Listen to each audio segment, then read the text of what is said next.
আসসালামু আলাইকুম বন্ধুরা, সবাই কেমন আছেন? আশা করি সবাই ভালো আছেন। প্রতিদিনকার মতো আবারও আপনাদের মাঝে হাজির হলাম আমার খামারের টাইগার মুরগির বাচ্চার ভিডিও নিয়ে। এই বাচ্চাগুলো নিয়েছিলাম আমি একদিনকার বাচ্চাগুলো এখন অনেক বড় হয়ে গেছে।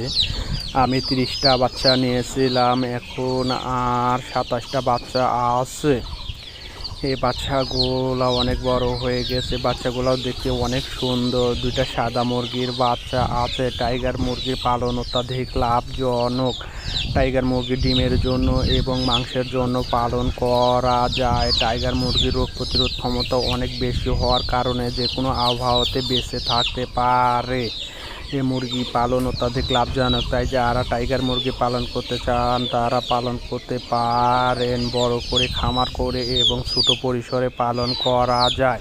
টাইগার মুরগি ডিম এবং মাংসের জন্য পালন করা যায়। ধন্যবাদ সবাইকে, সবাই ভালো থাকবেন। এবং যারা